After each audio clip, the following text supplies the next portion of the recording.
Pemirsa, Komisi Pemilihan Umum atau KPU telah resmi menetapkan pasangan calon peserta pemilihan kepala daerah atau pilkada serentak tahun 2024.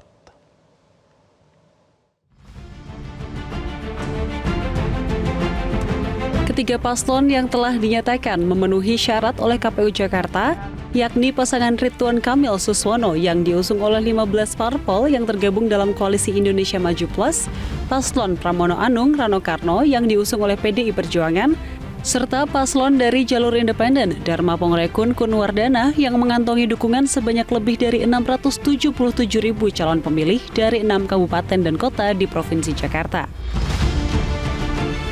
Usai melaksanakan sidang pleno penetapan pasangan calon gubernur dan wakil gubernur, KPU Jawa Tengah mengumumkan bahwa kedua bakal calon lolos pendaftaran. Ketua KPU Jateng Handi Tri Ujiono menyerahkan surat keputusan penetapan paslon kepada perwakilan tim SES Andika Perkasa Hendrar Prihadi sebagai pendaftar pertama, serta Ahmad Lutfi dan Taj Yassin sebagai pendaftar kedua.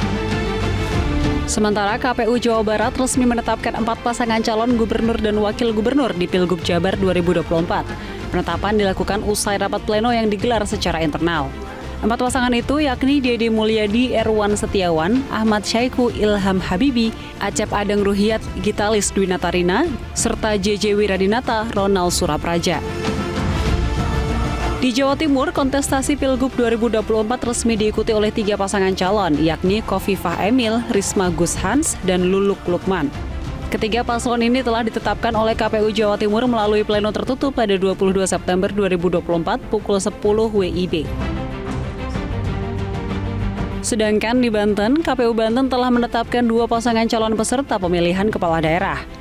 Pasangan calon gubernur dan calon wakil gubernur Banten yakni Airin Rahmi Diani dan Ade Sumardi serta Andra Soni dan Dimyati Natakusuma. Sementara itu, KPU Sumut resmi menetapkan 2 pasangan calon gubernur dan wakil gubernur, di antaranya Bobi Nasution yang berpasangan dengan Surya dan Edi Rahmayadi yang berpasangan dengan Hasan Bari Sagala. KPU Sumut menyatakan kedua pasangan tersebut memenuhi syarat administratif untuk maju di Pilkada 2024. Pada pengundian nomor urut, nantinya akan menghadirkan paslon yang telah ditetapkan. Penetapan pasangan calon gubernur dan wakil gubernur juga digelar di salah satu provinsi baru, yakni Papua Pegunungan. Provinsi Papua Pegunungan untuk pertama kalinya menggelar pemilihan kepala daerah. KPU Papua Pegunungan menetapkan 2 pasangan calon, yakni Beva Yigi Balon yang berpasangan dengan Nathan Pahabol, yang diusung oleh 9 parpol, yakni Nasdem, Gerindra, PAN, PKS, Perindo, PBP, dan PSI. Sementara John Tabo yang berpasangan dengan Ones Pahabol yang diusung oleh 6 parpol, yakni Golkar, Demokrat, PDIP, PKB, Partai Buruh, dan Gelora. Nantinya semua pasangan calon kepala daerah akan melakukan pengundian nomor urut pasangan secara serentak yang akan dilakukan pada hari ini, Senin 23 September 2024. Tim Liputan Metro TV. Dan pemirsa, kita akan melanjutkan kembali diskusi terkait dengan Kimplas versus PDIP, dan saya masih ditemani Wakil Ketua Umum Gerindra Habibur Rahman lewat sambungan Zoom, juru bicara PDIP Seno Baskoro lewat sambungan Zoom, dan Profesor Burhanuddin Muhtadi yang sudah ada di studio. Mas Habib dan Mas Seno masih bersama kita ya? Ya, masih. Baik, Mas Habib, saya ingin ke Mas Habib dulu. Mas Habib, sebetulnya dalam konteks Pilkada 2024 kali ini, apakah memang benar Kimplas itu masih terbentuk dengan solid, dan di sisi yang lain itu berhadapan-hadapan dengan PDIP, atau memang ini cair mengikuti dinamika setiap daerah, Mas Habib? Bagaimana, Mas? Ya, yang kedua mungkin ya. Kalau semangatnya memang kita pengen terbentuk satu koalisi ya, apakah Kim lalu diperluas dengan Kimplas, tapi kan secara realita namanya Pilkada ini kan harus sesuai dengan kondisi masing-masing daerah. Kami di berbagai daerah juga ada, kami berkoalisi dengan PDI Perjuangan ya. Jadi di berbagai daerah yang lain juga kami berkompetisi dengan rekan sesama Koalisi Indonesia Maju. Nggak ada masalah, yang penting kita sama-sama sepakat ini adalah event demokrasi. Kita akan berkontestasi dengan fair ya. Kita akan ciptakan kondisi yang kondusif ya, kondisi yang sejuk, cool, dan bergembira ya, diwarnai kegembiraan, karena ini memang adalah pestanya rakyat ya, menyalurkan aspirasinya, hak politik, hak konstitusionalnya dengan memilih kepala daerah masing-masing. Ya, ini seru ini Mas Seno, karena Mas Habib sudah menyatakan politik riang gembira juga kalau tidak salah di Jakarta kan yang diusung oleh Mas Seno dan kawan-kawan PDIP juga mengatakan politik riang gembira. Kalau Mas Seno, PDIP melihat bahwa pertarungan di pilkada ini masih PDIP versus Kim atau Kim Plus, atau seperti tadi kata Mas Habib juga, ya cair mengikuti dinamika setiap daerah. Bagaimana Mas Seno? Ya faktanya kan dari 545 daerah yang kita menggelar pilkada di sana, ada kabupaten kota dan provinsi, itu dari data kuantitatifnya, setidaknya lebih dari 9% daerah. Itu kami bekerja sama dengan calon bersama dengan teman-teman Gerindra. Itu entah di kabupaten kota, di banyak tempat seperti itu. Termasuk di kota-kota besar, daerah-daerah strategis. Dengan kawan-kawan partai lain pun sama. Gitu. Partai-partai politik yang kemarin mendukung pasangan 01, partai politik yang kemarin pada Pilpres mengusung pasangan 02 maupun 03, ini kita menjalin kerjasama politik di berbagai daerah. Faktanya itu yang terjadi di pilkada saat ini.